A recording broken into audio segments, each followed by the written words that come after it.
Hello friends मु सुधीर आपण मानक आज मॉडर्न इंडियन हिस्ट्री क्लास रे स्वागत करुच्ची। फ्रेंड्स लास्ट क्लास मानक आम अनेक गुड़े टॉपिक को डिटेल उपर डिस्कसन कर आज क्लास रे आम गोटे सुंदर टॉपिक डिस्कसन करवा। टॉपिक होची British contributions in social and economic reforms in India. माने भारतर सामाजिक और अर्थनैतिक क्षेत्र में ब्रिटिश मानकर कौन सब अवदान थिला बा कौन से माने सब परिवर्तन आनी थिले से विषय रे आज क्लास रे डिस्कशन करवा, जोटा कि आपणकर परीक्षा उपयोगी अटे। तेबे चलंतु विलंब न करी क्लास को आरंभ करवा। The British in India introduce several reforms, some are genuine progress while others soft colonial interest. These reforms were mainly initiated under various governor generals and viceroys. एथिरु जोड़ा जाउछि जे भारत रे ब्रिटिश माने अनेक गुड़िए रिफॉर्म्स आनिथिले। सेति मध्यरु केतेक भारतर उन्नति पई अटे ओ अन्य केतेक निजर स्वार्थ हासिल बा साम्राज्य विस्तार पई से माने करथिले। एही रिफॉर्म्स गुड़िक अनेक गुड़िए गवर्नर जनरल्स एंड भाइसरॉय नेतृत्व में अणा। चलतु आज क्लास रे सेमानंक विषय रे ओ कौन सब रिफॉर्म्स आसला से सब विषय रे डिस्कशन करवा। फास्ट आम देखा सोशल रिफॉर्म्स माने सामाजिक स्तर रे भारत रे कौन रिफॉर्म्स आसला ताको डिस्कशन करवा। फास्ट टॉपिक आमर है Lord William Bentinck. Lord William Bentinck नेतृत्व में 1828 रु 1835 मसीहा मध्य कौन सब परिवर्तन आसला ताको टिके चलो डिस्कशन करनेबा। देख रे पिला माने abolitions of Sati 1829 banned the practice of burning widows along with husbands mainly in Bengal supported by Raja Rammohan Roy. देख रे पिला माने 1829 मसीह भारत रे विलियम बेंटिंग नेतृत्व में सतीदाह प्रथा को एबोलिश करा जायतिला, जोटा कि मोस्टली बंगाल रे प्रैक्टिस करा जायतिला। एथिरे गोटिए पुरुषर मृत्यु रे तार विधवा पत्नी को सही निया रे पोड़ी दिया जायतिला ओ एहा राजा राममोहन राय नेतृत्व में बा तांको सपोर्ट द्वारा विलियम बेंटिंग सतीदाह प्रथा को एबोलिश करथिले। नेक्स्ट देखिबा सप्रेशन ऑफ ठगी इन 1930s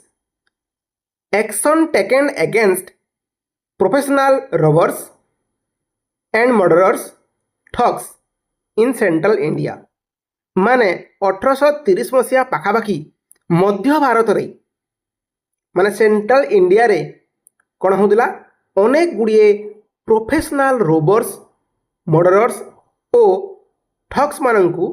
सप्रेशन करा जायतिला। नेक्स्ट अछि abolition of infanticide steps against female infanticide. से समय रे कौन होता भारत रे नारी मान सहित शारीरिक शोषण करा जाउतिला, ताको मध्य विलियम बेंटिंग नेतृत्व में एबोलिश करा जायतिला बा बंद करा जायतिला। Next promotion of education support English education through Macaulay's minute 1835। जो मैकॉलेज को 1835 रे गोटे चिठा प्रस्तुत करा हैतिला जहार उद्देश्य थिला भारत रे इंग्लिश शिक्षा को प्रचलन करवा। ट्रेडिशनल एजुकेशन बदल रे इंग्लिश शिक्षा को प्रचलन करवा एटा तांकर साम्राज्यवाद रो गोटे चिंताधारा थिला। नेक्स्ट लॉर्ड डेल हाउसिंग को समय रे कोन सब परिवर्तन आस्थिला देखिबा 1848 रु 1856 मध्य रे। Window remarriage act 1856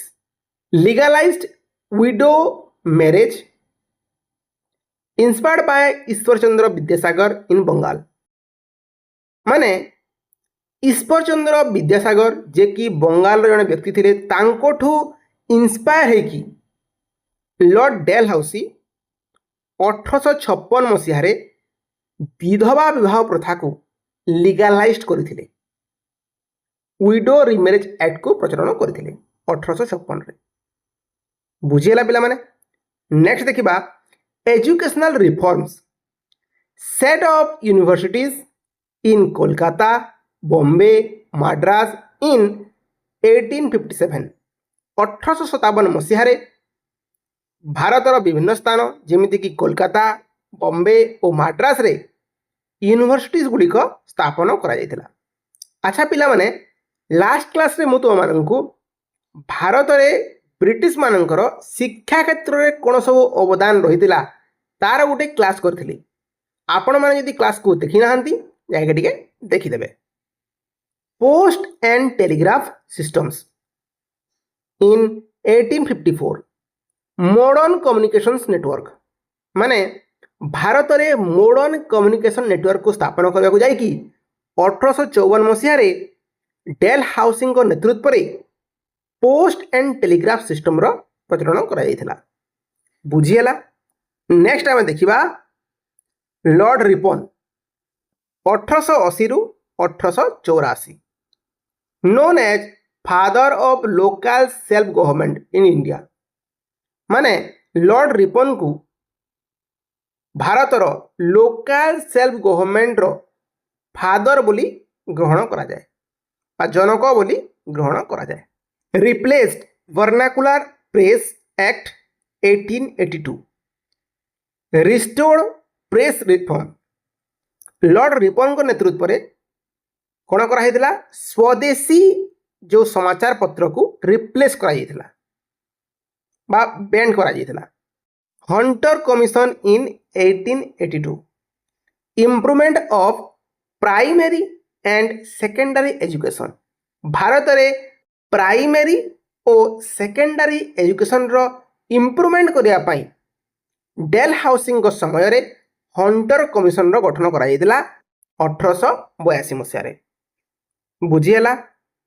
supported local boards and municipalities Dalhousie local board और म्युनिसिपालिटीज को सपोर्ट करते जोटा कि डिस्ट्रिक्ट लेवल स्टाफ रोल को से सपोर्ट करते बुझीगला। नेक्स्ट आसिले लॉर्ड कर्जन 1869 रु 1905 establishment archaeological survey of India in 1901 preserved ancient monuments that is Sanchi and Ajanta माने लॉर्ड कर्जन को नेतृत्व में 1901 मसीह कौन कराइला गोटे एस्टाब्लिशमेंट कराइला आर्कियोलॉजिकल सर्वे ऑफ इंडिया नाम जो आर्कियोलॉजिकल सर्वे कराइला और भारतर ऐतिह्य को गच्छित कर रखा जाउतला। एग्जांपल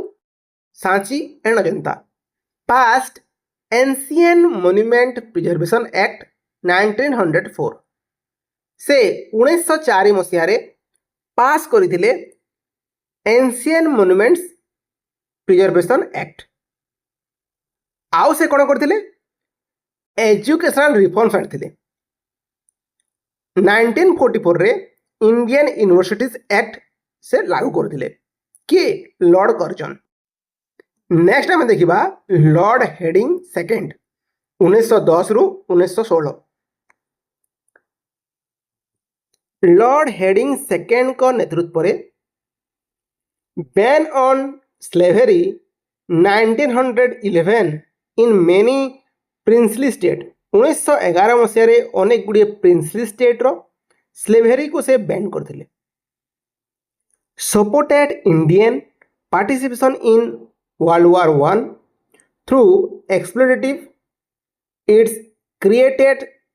सोशल पॉलिटिकल अवेकिंग से कौन करते भारतीय लोक मानू वर्ल्ड वार वन रे पार्टिसिपेशन करने सपोर्ट करते प्रवर्ताई जो थी कि भारतीय मानकर सोशल और पॉलिटिकल फ्रीडम तांको मिलिबो बोली से कहिथिले। एबे देखिबा हमर इकोनॉमिकल रिफॉर्म सब कोन होइतिला। लॉर्ड डेल हाउसिंग समय 1848 रु 1856 मसीह कौन सब इकोनॉमिकल डेवलपमेंट होता establishment railway in 1853 first railway line from Bombay to Thane माने प्रथम रेलवे लाइन एस्टाब्लिश होता जो थे कि बॉम्बे रु थाने पर्यंत रेल गति करथिला 1853 मसीह कहा नेतृत्व रे लॉर्ड डेल हाउसिंग नेतृत्व रे बा समय रे नेक्स्ट होची telegraph in 1854 first line from Kolkata to Agra आउ से समय रे कौन कराइथिला फास्ट टेलीग्राफ लाइन बना जाइथिला जो थे कि कोलकाता टू आगरा पर्यंत टेलीग्राफ प्रचलन कराइथिला माने कम्युनिकेशन लाइन टा बिछा जाइथिला केते मसीह रे 1854 मसीह रे postal reform 1854 uniform postal rates introduced postal reform होता से समय रे आउ से समय रे गोटे यूनिफॉर्म पोस्टल रेट को इंट्रोड्यूस कराइथिला नेक्स्ट है public works construction of roads canal for trade आउ व्यवसाय बा ट्रेड रोड आउ कैनाल सृष्टि कराइथिला लॉर्ड डेल हाउसिंग को समय रे बुझीला नेक्स्ट आम देखा लॉर्ड कर्निंग को समय रे कौन इकोनॉमिकल ग्रोथ होता commercialisation of agriculture promoted tea coffee indigo plantation तांको समय रे एग्रीकल्चर को कमर्शियलाइजेशन कराइला जो थे कि से प्रमोट करथिले चा कॉफी आउ नील चाष को नील चाषर प्लांटेशन से प्रमोट करथिले बुझीला तापरे introduce income tax on trial basis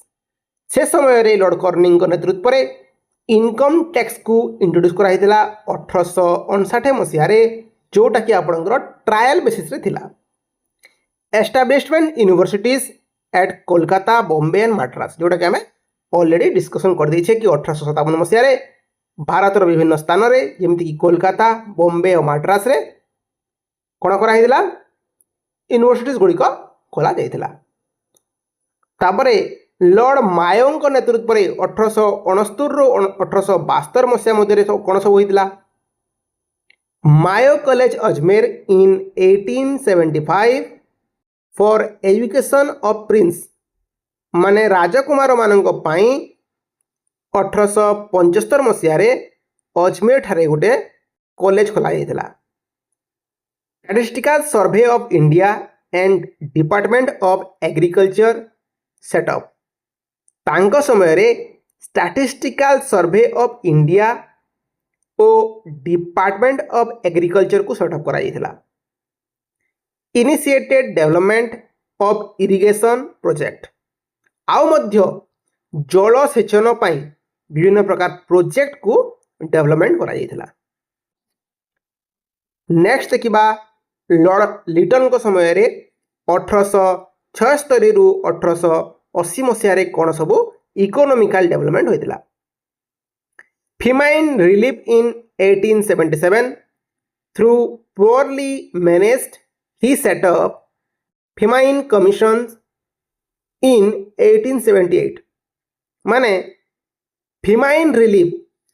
दुर्भिक्षरु सहायता पाइबा से फेमाइन रिलीफ गोटे एस्टाब्लिश करथिले जो कि से गोटे कमिशन गठन करथिले फेमाइन कमिशन ना 1878 मसीह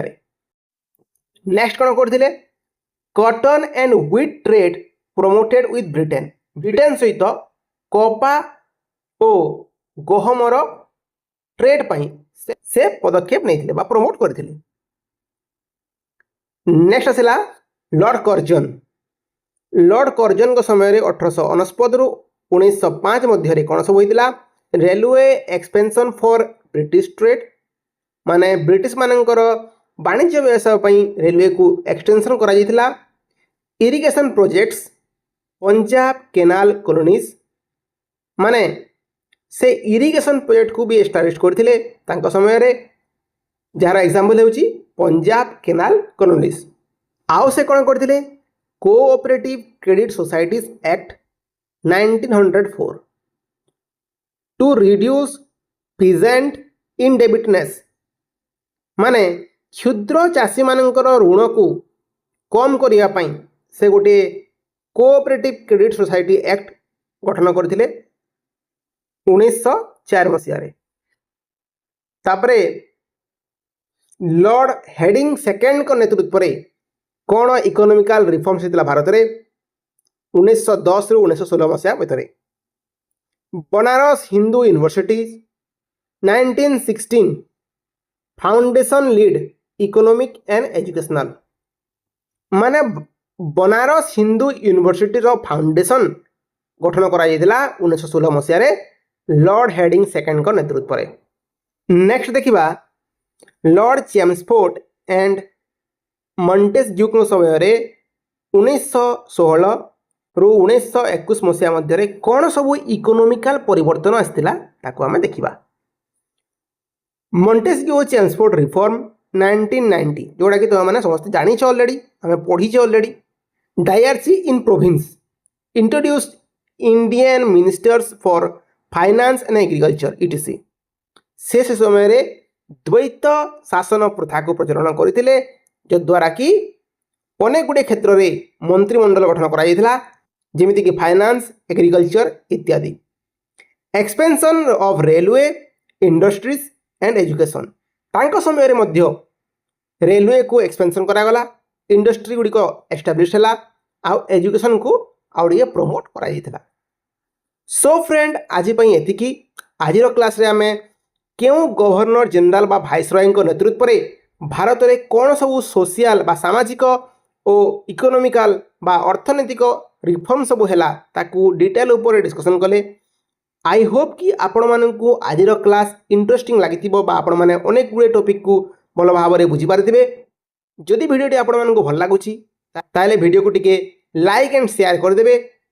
और आमर ये सुंदर फैमिली सहित जोड़ी रही चैनल को सब्सक्राइब करदे देखा नूतन वीडियो रे स्टे कनेक्ट।